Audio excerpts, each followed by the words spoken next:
on repeat for anyone willing to listen closely. The cheating accusations reveal their infidelity. The lying accusations reveal their dishonesty. The manipulation accusations reveal their control tactics. It's all there. Every crime they committed listed clearly in the accusations they made against you. And the evidence isn't in what you did, it's in what they couldn't stop talking about. Because guilty people can't help but confess. They just do it by pointing at someone else. Here's the part that probably kept you up at night. The part that made you question everything. The part that had you wondering if maybe, just maybe, they were right about you. You started seeing their accusations in your own behavior. Not because you were actually doing what they said, but because when someone insists you're something long enough, loudly enough, confidently enough, your brain starts scanning for evidence to prove them right.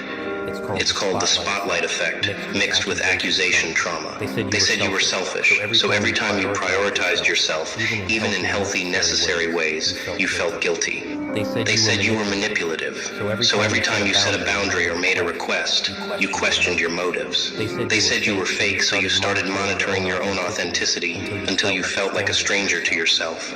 That's not evidence of their accuracy, that's evidence of their impact, and it's exactly what they wanted. You doubting yourself so thoroughly that you'd never doubt them. But let's flip the script, literally. That's the scum fucking therapy, mental health, and their goddamn healthcare forced on me, and AA with their stupid low-class crap.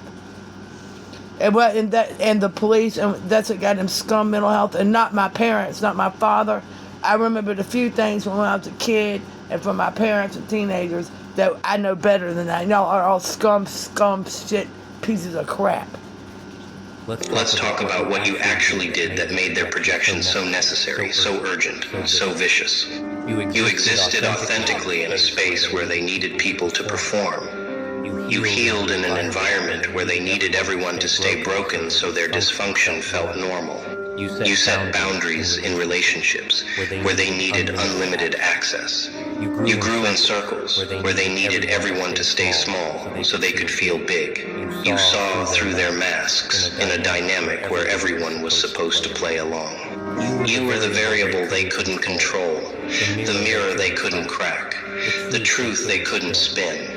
And that was your real crime. Not manipulation or dishonesty or toxicity, but clarity, authenticity, growth, and the refusal to shrink yourself to fit their narrative. And here's the confession hidden in their gossip, the one they'll never say out loud, but you need to hear. They saw something in you they killed in themselves. Maybe it was integrity. Maybe it was courage. Maybe it was the ability to be alone rather than compromise values.